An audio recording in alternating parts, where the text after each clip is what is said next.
What exists beyond birth and death? True enlightenment in Buddhism. Given that passion is something we habitually enjoy, it's not easy to choose a path leading toward total dispassion. You have to be strongly motivated to take it up and to stick with it. At the same time, you have to hold yourself to high standards all along the way, for it's all too easy to fall for subtle levels of passion that can pull you back into the processes leading to renewed suffering and rebirth. This is one of the reasons why right view comes at the beginning of the path, to provide motivation for and guidance to all the other path factors: right resolve, right speech, right action, right livelihood, right effort, right mindfulness, and right concentration. As a part of right view, conviction in rebirth, and of the influence of action in leading to rebirth, plays an important role in performing both of these functions, motivating the initial choice to follow the path and guiding choices made along the way. We have already noted in Chapter 3, the noble truth of rebirth, how the Buddha used belief in rebirth to inspire a general desire to escape the rounds of suffering. Here, the specifics of right view about rebirth help focus that desire specifically on the path. Some people claim that belief in rebirth breeds complacency.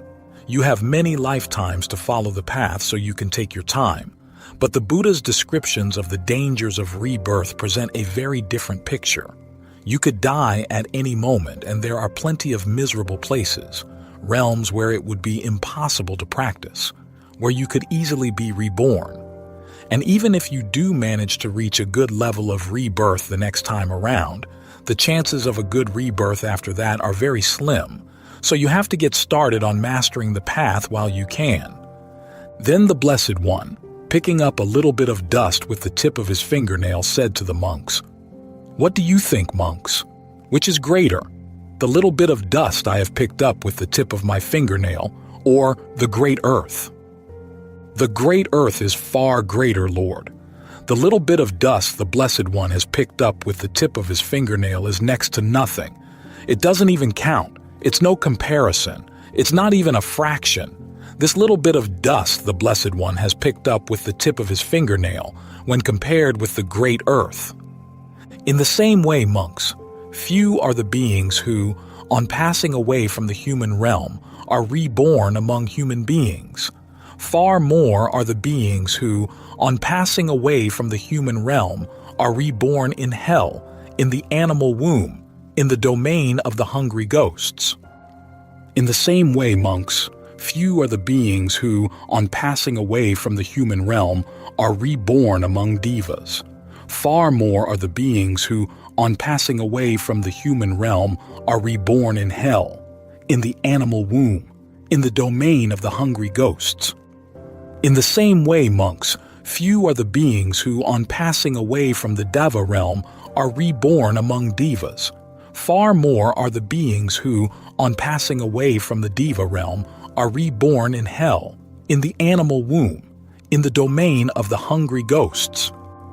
In the same way, monks, few are the beings who, on passing away from the Deva realm, are reborn among human beings. Far more are the beings who, on passing away from the Deva realm, are reborn in hell, in the animal womb, in the domain of the hungry ghosts. Therefore, your duty is the contemplation. This is stress. This is the origination of stress. This is the cessation of stress. Your duty is the contemplation. This is the path of practice leading to the cessation of stress.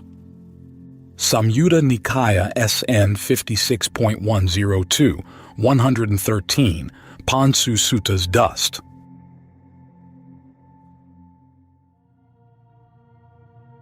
Buddha's advice on rebirth and effort. The Buddha also used conviction in rebirth to encourage his listeners not to be deterred by difficulties faced along the path. Compared to the sufferings of repeated rebirth, those difficulties count for nothing. Monks, suppose there was a man whose lifespan was 100 years, who would live to 100. Someone would say to him, "Look here, fellow. They will stab you at dawn with 100 spears, at noon with 100 spears, and again at evening with 100 spears. You, thus stabbed day after day with 300 spears, will have a lifespan of 100 years, will live to be 100, and at the end of 100 years you will realize the 4 noble truths that you have never realized before." Monks, a person who desired his own true benefit would do well to take up the offer. Why is that? From an inconceivable beginning comes transmigration. A beginning point is not evident for the pain of blows from spears, swords, and axes. Even if this offer were to occur, I tell you that the realization of the 4 noble truths would not be accompanied by pain and distress. Instead, I tell you, the realization of the 4 noble truths would be accompanied by pleasure and happiness. Which 4? The noble truth of stress, the noble truth of the origination of stress, the noble truth of the cessation of stress, and the noble truth of the path of practice leading to the cessation of stress. Therefore, your duty is the contemplation. This is stress. This is the origination of stress. This is the cessation of stress. This is the path of practice leading to the cessation of stress. Samyutta Nikaya 56.35, Satisata Sutta 100 Spears.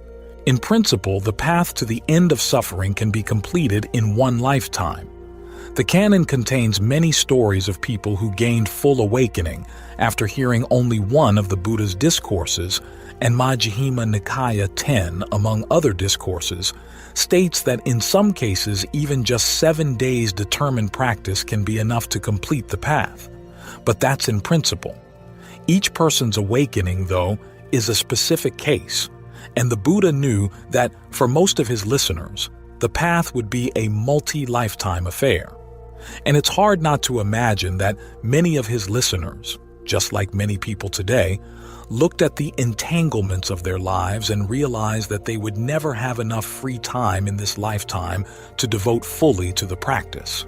So instead of trying to please them by paring the path down to what they might reasonably accomplish within the limitations of this lifetime, the Buddha encouraged them with a multi-lifetime perspective on the path to convince them that whatever efforts they made in the direction of awakening wouldn't come to naught. He kept the bar high, and with good reason. Only when you have a realistic view of what the path to the end of suffering actually entails will you be able to follow it and gain the full results. At the same time, the Buddha encouraged people on their deathbed to make an effort to develop dispassion for the various realms of rebirth. He even stated that they might actually achieve full awakening while doing so. In this way, they would be able to prevent huge amounts of future pain and suffering. Samyutta Nikaya SN 55.54. A person assuming only a single lifetime would not see the value of these sorts of efforts, which means that the single lifetime perspective would underestimate what a dying person can do, and would instead favor drugging the person even to the point of losing mindfulness to reduce his or her present pain. Because a drugged state of mind is in no position to withstand craving, this means that a single lifetime perspective would place the dying person at a severe disadvantage and would actually be the more complacent and irresponsible view. Buddha's strategy for overcoming clinging and craving. In addition to providing motivation in practicing the path, the assumptions of karma and rebirth play an important role in ferreting out attachments to fabrications and other processes that you might otherwise overlook as you follow the path. If you don't believe, for instance, that a particular instance of passion or delight could have huge repercussions in the future, and if it seems enjoyable right now, you can easily regard it as insignificant and allow it to keep bubbling away in the mind. There is, monks, an intergalactic void, an unrestrained darkness, a pitch-black darkness, where even the light of the sun and moon, so mighty, so powerful, doesn't reach. When this was said, one of the monks said to the Blessed One, "Wow, what a great darkness! What a really great darkness! Is there any darkness greater and more frightening than that?" "There is, monk, a darkness greater and more frightening than that." "And which darkness, Lord, is greater and more frightening than that?" Any contemplatives or Brahmins who do not know as it has come to be that this is stress, who do not know as it has come to be that this is the origination of stress, this is the cessation of stress. This is the path of practice leading to the cessation of stress. They revel in fabrications leading to birth. They revel in fabrications leading to aging. They revel in fabrications leading to death. They revel in fabrications leading to sorrow, lamentation, pain, distress, and despair. Reveling in fabrications leading to birth, aging, death, sorrow, lamentation, pain, distress, and despair. They fabricate fabrications leading to birth, aging, death, sorrow, lamentation, pain, distress, and despair.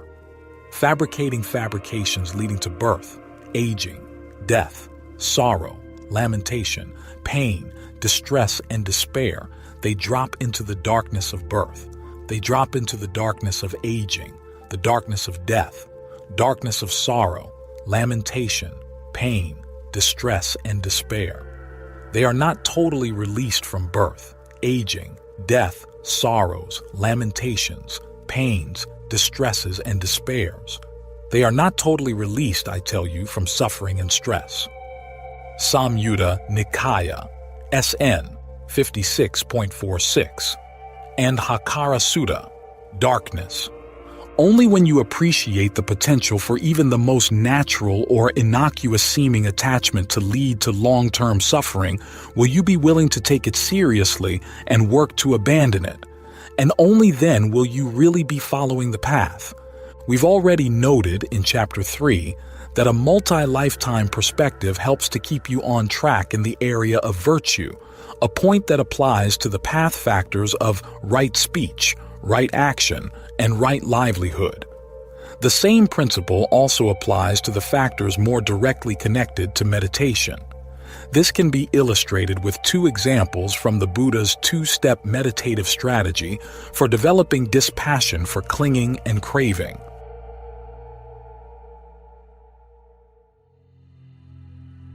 The first step.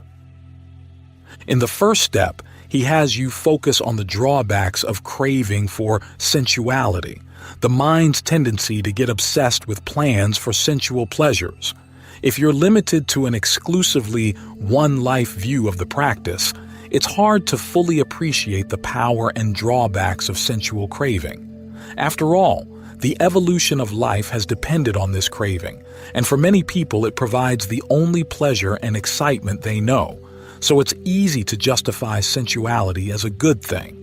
Even when you consider the many drawbacks of sensuality visible in this life, it remains simply a matter of taste as to whether you feel the drawbacks are enough to deter you from sensual pursuits. Some people prefer peace and safety, others the thrills of danger and risk. If everything ends in oblivion and annihilation, who's to say that harmful pleasures are worse than harmless? But when you take seriously the long-term consequences of sensuality over many lifetimes, it changes the equation entirely. You find it easier to see that the pleasures and thrills offered by sensuality are not worth the price. It's with sensuality for the reason, sensuality for the source, that people engage in bodily misconduct, verbal misconduct, mental misconduct. Having engaged in bodily, verbal, and mental misconduct, they, with the breakup of the body after death, reappear in a plane of deprivation, a bad destination, a lower realm, hell. Majjhima Nikaya MN 13. Mahadukkakandha Sutta, the Great Mass of Stress. Only when you can see sensuality in this light are you genuinely ready to follow the path to fully undercut the sensual craving that acts as one of the causes of suffering and stress. However, even this understanding is not enough to uproot sensual craving. The mind needs an alternate source of pleasure to sustain it on the path. This pleasure is provided by jhana, the path factor of right concentration. Even though a disciple of the Noble Ones has clearly seen with right discernment as it has come to be that sensuality is of much stress, much despair, and greater drawbacks, still, if he has not attained a rapture and pleasure apart from sensuality, apart from unskillful mental qualities, or something more peaceful than that, he can be tempted by sensuality. But when he has clearly seen with right discernment as it has come to be that sensuality is of much stress, much despair, and greater drawbacks, and he has attained a rapture and pleasure apart from sensuality, apart from unskillful qualities, or something more peaceful than that, he cannot be tempted by sensuality. Majjhima Nikaya 14, Kula Dukkha Khandha Sutta, the lesser mass of stress. Still, even though the pleasures of jhana are a necessary part of the path, they aren't totally safe. To enter jhana is to take on a state of becoming, and so it too can be an object of craving.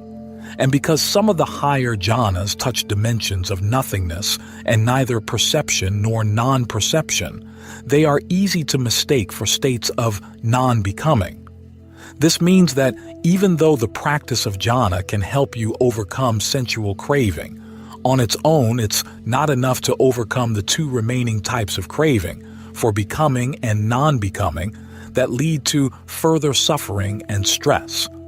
Here again, a multi-lifetime perspective is helpful in detecting these subtle attachments that even the contemplation of not-self, if it's not informed by this perspective, can easily miss. As MN 106 states, it's possible to develop the perception of not-self, applying it to all phenomena, and arrive at a refined formless level of jhana, the dimension of nothingness. At that point, you experience a subtle level of equanimity, so subtle that you can easily miss the fact that you're clinging to it. If you don't see that even this equanimity can lead to future dangers, you won't feel inclined to investigate it. This may be why many meditators with a one-lifetime perspective equate equanimity with nibbana. They don't see that there's any need to question their attainment of refined equanimity, for they feel it's enough to maintain them in good stead through the remainder of this lifetime. And if they hold to the materialist view that all we can know is known through the senses, then equanimity in the face of sensory experience would be the greatest peace they could imagine. But as the Buddha points out in Samyutta Nikaya 35.117, there is a dimension of experience beyond the senses where an even greater peace can be found through the total end of fabrication.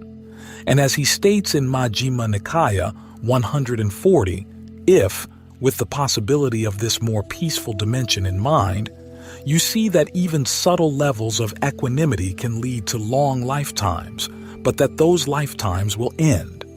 You're more inclined to investigate those levels of equanimity to see how they're fabricated. Only through this sort of investigation can you develop dispassion for the last traces of seemingly innocuous fabrication that stand in the way of full release.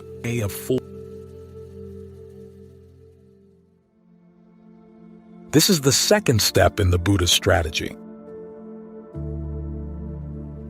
In one of the standard descriptions for how to develop dispassion for jhana, the Buddha first has, you master jhana. You can't overcome attachment to it by not doing it. Then he has you contemplate the mental events sustaining jhana as processes, aggregates, which play a role in dependent co-arising under the factors of fabrication, consciousness, and name, to see that they too have their drawbacks. This focuses attention directly on the factors that dependent co-arising, in its various models, highlights as the spots where the self-sustaining processes leading to suffering can be starved. This is also where we most clearly see why the Buddha discussed all the factors leading to rebirth as processes.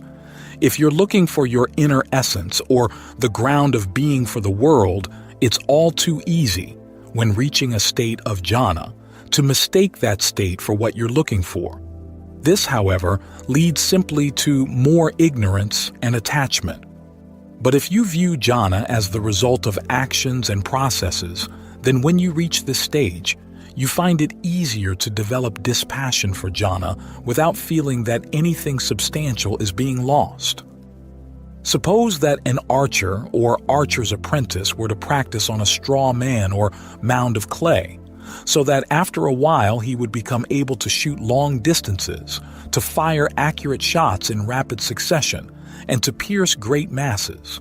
In the same way, there is the case where a monk enters and remains in the first jhana, rapture and pleasure born of seclusion, accompanied by directed thought and evaluation. He regards whatever phenomena there that are connected with form, feeling, perception, fabrications, and consciousness as inconstant, stressful, a disease, a cancer, an arrow, painful, an affliction, alien, a disintegration, an emptiness, not self. He turns his mind away from those phenomena, and having done so, inclines his mind to the property of deathlessness. This is peace. This is exquisite. The resolution of all fabrications, the relinquishment of all acquisitions, the ending of craving, dispassion, cessation, unbinding. Similarly with the second, third, and fourth jhana. Anguttara Nikaya 9.36, Jhana Sutta, Mental Absorption. In line with the Buddha's approach of seeing how these processes manifest on many levels, he advises that you view even the being doing jhana as a process composed of aggregates. When this contemplation yields a sense of dispassion for all aggregates past, present, and future, even those used on the path, it starves the process by which craving can lead to further rebirth. Where there is no passion for the nutriment of physical food, where there is no delight, no craving, then consciousness does not land there or increase. Where consciousness does not land or increase, there is no alighting of name and form. Where there is no alighting of name and form, there is no growth of fabrications. Where there is no growth of fabrications, there is no production of renewed becoming in the future. Where there is no production of renewed becoming in the future, there is no future birth, aging, and death.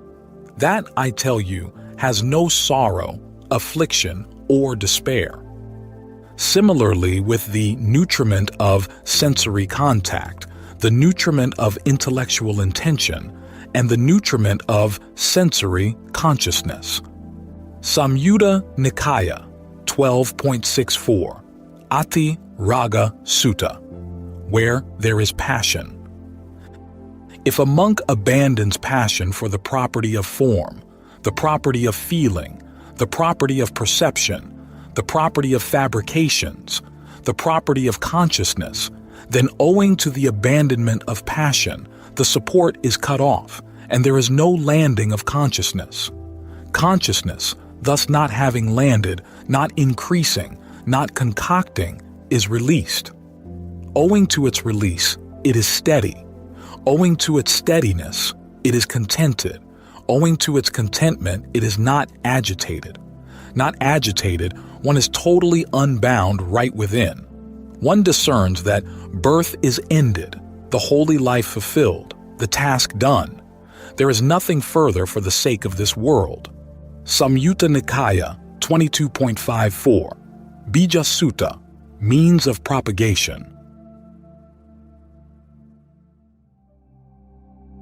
What remains is a dimension free of birth and death. There is, monks, an unborn, unbecome, unmade, unfabricated. If there were not that unborn, unbecome, unmade, unfabricated, there would not be the case that emancipation from the born, become, made, fabricated would be discerned. But precisely because there is an unborn, unbecome, unmade, unfabricated, emancipation from the born, become, made, fabricated is discerned. Udana UD 8.3, Nibbana Sutta, unbinding. This dimension is characterized by a type of consciousness that lies outside of the range of the sensory consciousness involved in dependent co-arising and the realm of the six senses, a realm the Buddha calls the all. Thus, it's totally free from suffering.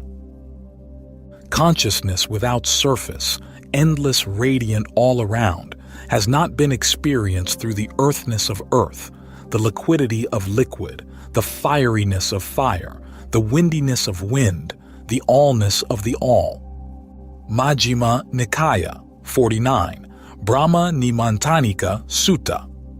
The canonical image for this sort of consciousness, totally independent of nutriment, is of a ray of light that doesn't land anywhere. Just as if there were a roofed house or a roofed hall having windows on the north, the south, or the east, when the sun rises and a ray has entered by way of the window, where does it land? On the western wall, Lord. And if there is no western wall, where does it land? On the ground, Lord. And if there is no ground, where does it land? On the water, Lord. And if there is no water, where does it land? It does not land, Lord. In the same way, where there is no passion for the nutriment of physical food, contact, intellectual intention, consciousness, where there is no delight, no craving, then consciousness does not land there or grow. Where consciousness does not land or grow, name and form does not alight. Where name and form does not alight, there is no growth of fabrications. Where there is no growth of fabrications, there is no production of renewed becoming in the future. Where there is no production of renewed becoming in the future, there is no future birth, aging, and death. That, I tell you, has no sorrow, affliction, or despair. Samyutta Nikaya SN 12.64 Ati Raga Sutta, where there is passion. In line with his discussion of rebirth, the Buddha never offered a metaphysical explanation of what this consciousness is or how it might be. After all, it would be a mistake to justify the reality of the unconditioned with reference to the conditioned, as it's not dependent on anything or any how in any way. However, the Buddha did show how to get there. That's why his image for the practice is a path. A path to a mountain doesn't cause the mountain, but it does provide the opportunity for walking there. The path of practice doesn't cause the unconditioned, but it does provide the opening for attaining it. The canon, when describing a person's full awakening, never depicts the accompanying knowledge as touching on what or how this unconditioned consciousness is.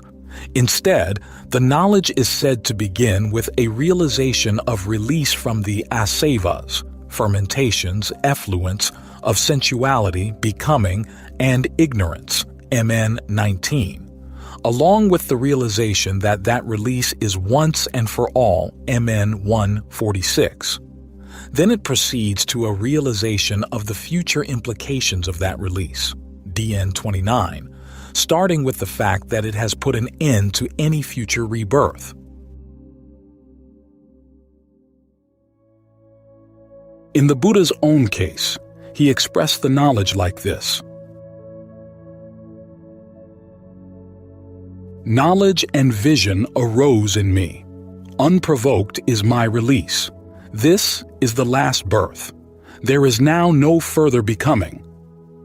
Samyutta Nikaya 56.11 Dhammacakkappavattana Sutta, setting the wheel of Dhamma in motion. The two most frequently used descriptions of the knowledge accompanying the attainment of arahantship make the same point like this. With release, there is the knowledge released. One discerns that birth is ended, the holy life fulfilled, the task done. There is nothing further for the sake of this world. Samyutta Nikaya 35.28 Adita Pariyaya Sutta, the Fire Sermon. Dwelling alone, secluded, heedful, ardent, and resolute, then Anuruddha in no long time reached and remained in the supreme goal of the holy life for which clansmen rightly go forth from home into homelessness, knowing and realizing it for himself in the here and now. He knew, birth is ended, the holy life fulfilled, the task done. There is nothing further for the sake of this world, and thus, then, Anuruddha became another one of the Arahants. Anguttara Nikaya, and 8.30 Anuruddha Sutta. In other words, when the mind returns to the fabricated dimension after its total encounter with the unfabricated dimension and has realized its release, the realization that it's through with birth, rebirth, on both the macro and the micro levels, is the first thing that spontaneously occurs to it. This realization of the ending of birth leads to the further realization that all suffering has been ended as well. Modern ironies. People who hold to a modern materialist view of the world and the self tend to react to these canonical descriptions of what is known in awakening by offering three main reasons for resisting them. The first is that these descriptions, in their eyes, go beyond what a human being could possibly know. Sometimes this argument is supported by the claim that the canon's descriptions violate the Buddha's own criteria, stated elsewhere in the discourses, for what can and cannot be known. The passage most commonly cited in this argument is this: what is the all? Simply the eye and forms, ear and sounds, nose and aromas, tongue and flavors, body and tactile sensations, intellect and ideas. This, monks, is termed the all. Anyone who would say, repudiating this all, I will describe another, if questioned on what exactly might be the grounds for his statement, would be unable to explain, and furthermore, would be put to grief. Why? Because it lies beyond range. Samyutta Nikaya 35.23. The argument maintains that beyond range here means beyond the range of possible knowledge. Therefore, the existence of a dimension lying beyond the six senses, such as that of consciousness without surface described in Majjhima Nikaya 49, is impossible to know. This would invalidate any claim that one has known such things, and, by implication, the freedom from rebirth that such a knowledge would imply. However, there is clear evidence that beyond range here simply means beyond the range of adequate description, for there are other canonical passages indicating that even though the dimension beyond the six senses cannot be adequately described, it can still be known. Mahakotita, with the remainderless ceasing and fading of the six spheres of contact, vision, hearing, smell, taste, touch, and intellection, is it the case that there is anything else? Sariputta, don't say that, my friend. Mahakotita, with the remainderless ceasing and fading of the six spheres of contact, is it the case that there is not anything else? Sariputta, don't say that, my friend. Mahakotita, is it the case that there both is and is not anything else? Sariputta, don't say that, my friend. Mahakotita, is it the case that there neither is nor is not anything else? Sariputta, don't say that, my friend. Mahakotita, being asked, if there is anything else, you say, don't say that, my friend. Being asked, if there is not anything else, if there both is and is not anything else, if there neither is nor is not anything else, you say, don't say that, my friend. Now, how is the meaning of this statement to be understood? Sariputta, saying, is it the case that there is anything else? Is it the case that there is not anything else? Is it the case that there both is and is not anything else? Is it the case there neither is nor is not anything else? One is objectifying the non-objectified. However far the six spheres of contact go, that is how far objectification goes. However far objectification goes, that is how far the 6 spheres of contact go. With the remainderless ceasing and fading of the 6 spheres of contact, there comes to be the ceasing, the allaying of objectification. Anguttara Nikaya 4.174. Monks, that dimension should be experienced where the eye vision ceases and the perception of form fades. That dimension should be experienced where the ear ceases and the perception of sound fades, where the nose ceases and the perception of aroma fades, where the tongue ceases and the perception of flavor fades, where the body ceases and the perception of tactile sensation fades, where the intellect ceases and the perception of idea phenomenon fades. That dimension should be experienced. SN 35.117. So there's nothing in the Pali discourses to indicate that the Buddha would have agreed with a modern materialist view that experience is limited to the 6 senses. And it's doubtful that he would have tried to justify his claims in terms that a modern materialist would accept. After all, he noted that the Buddha range of a Buddha and the jhana range of a person in jhana are inconceivables that are not to be conjectured about, that would bring madness and vexation to anyone who conjectured about them, and 4.77. This means that he wouldn't encourage the sort of conjecture that a materialist, or anyone else, might make about what a mind trained to master jhana or attain the supreme level of awakening could or couldn't know. A second modern argument against accepting the canonical accounts of what's known in awakening, and in particular, the knowledge of rebirth achieved in awakening, is that one can still obtain all the results of the practice without having to accept the possibility of rebirth. After all the factors leading to suffering are all immediately present to awareness, so there should be no need when trying to abandon them, to accept any premises about where they may or may not lead in the future. This objection, however, ignores the role of appropriate attention on the path. As we noted above, one of its roles is to examine and abandon the assumptions that underlie one's views on the metaphysics of personal identity. Unless you're willing to step back from your own views, such as those concerning what a person is and why that makes rebirth impossible, and subject them to this sort of examination, there's something lacking in your path. You'll remain entangled in the questions of inappropriate attention, which will prevent you from actually identifying and abandoning the causes of suffering and achieving the full results of the practice. In addition, the terms of appropriate attention, the 4 noble truths, are not concerned simply with events arising and passing away in the present moment. They also focus on the causal connections among those events, connections that occur both in the immediate present and over time.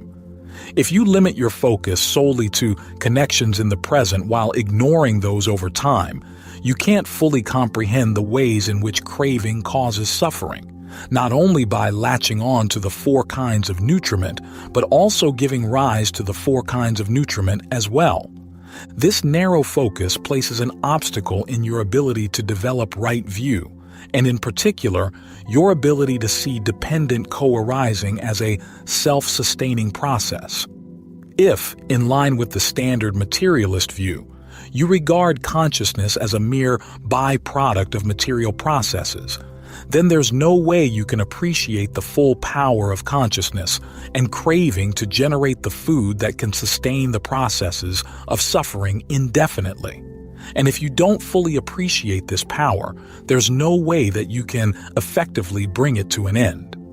A third argument against accepting the knowledge of rebirth as a necessary part of awakening is that many modern people who claim to have experienced the levels of awakening described in the canon gain no knowledge of rebirth or of the end of rebirth as part of those experiences. The fact that people in the Buddha's time claim to gain this sort of knowledge in the course of their awakening can thus be written off as a cultural artifact. They were primed to see it because of their cultural background, and so it wasn't really an essential part of the experience. There are, however, two problems with this argument. The first is that, as we have seen, rebirth was not a universally accepted assumption in the Buddha's time. An important part of any person's experience of awakening, then as now, would be to prove for oneself whether the Buddha was right on the topic. The second, more telling, problem with this third argument is that it actually defeats itself. If one's experiences of awakening don't agree with the canon's descriptions of the levels of awakening, why would one want to claim the canon's labels for those experiences? An essential part of even the first level of awakening described in the canon, stream entry, confirms the rightness of right view, MN 48, which includes the understanding that there is a deathless, birthless dimension, MVI 23.5, and that there is a level of craving that, if not abandoned, will lead to repeated birth. The distinguishing mark of the attainment of arahantship, as opposed to the lower levels of awakening recognized in the canon, is that it has put an end to that craving, thus putting an end to birth. If the canon is wrong on these points, then the terms it uses to describe the levels of awakening are bogus as well. This means that if one's experience of awakening doesn't match the descriptions in the canon, one would do well to examine one's motivation for wanting to claim a canonical label for that experience. If one's teacher has certified that experience with a canonical name, the teacher's knowledge and motivation should be examined too. And if one seriously wants to put an end to suffering, one would do well to take to heart the canon's insistence that if one's awakening has not put an end to becoming and birth, the possibility for continued suffering remains. The irony in all three of these arguments against the teaching on rebirth is that the people who make them all assume that the Buddha was incapable of questioning the views of his time, and yet the fact is that they themselves are unwilling to accept the Buddha's challenge to step back and question their own. We know how the Buddha responded to materialism in his own time, and there's no reason to assume that he would respond any differently to materialism today. Some people might object that modern materialism is much more sophisticated now than it was in the time of the Buddha, and so it deserves a more serious hearing. But is that really the case? The questions that neurobiologists presently bring to issues of consciousness. What is personal identity? What sort of thing is consciousness? How can consciousness be measured in material terms? Are precisely the questions that the Buddha listed under inappropriate attention. Even though modern scientific experiments may be more sophisticated than Prince Payasi's experiments on criminals, the scientists who conduct them are just as wrong-headed in thinking that a phenomenological process, consciousness and mental events as experienced from within, can be captured and measured in physical terms. Although rebirth is often presented as an unscientific view, the material sciences actually have no way at all of proving the issue one way or the other. As for the efficacy of human action, the scientific method can never prove whether the scientists applying it are actually exercising free will in designing their experiments. It also can't prove whether their actions in designing and running an experiment actually have an impact on the experiment's results. Scientific inquiry and peer review certainly act as if these assumptions are true. The idea of criticizing a poorly designed experiment would make no sense if scientists had no free will in designing their experiments. And if we can judge by appearances, the assumption of free will and the responsibilities it carries have been crucial in enabling scientific knowledge to advance. But the scientific method itself can't prove whether the appearance of free will and efficacious action is anything more than an appearance. And of course, there's the irony that many scientists assume that the phenomena they observe operate under strict deterministic laws, while the method they employ assumes that they themselves are not driven by such laws in applying that method. This means that science is in no position to prove or disprove the Buddha's teachings on the range and powers of human action. Finally, there's the whole question of how valid it is to divorce the Buddha's psychological insights from his cosmological teachings. As we noted in Chapter 1, we in the West, beginning with the European Romantics and American Transcendentalists, have long assumed that cosmology is the rightful sphere of the physical sciences, while religion should limit itself to the care of the human psyche. But one of the central insights of the Buddha's awakening is that events on the micro scale in the mind actually shape experiences on the macro scale in time and space. If we can't question the clear line our culture draws between psychology and cosmology, we won't be in a position to appreciate the ways in which the Buddha's insight on this issue can actually help bring suffering to an end.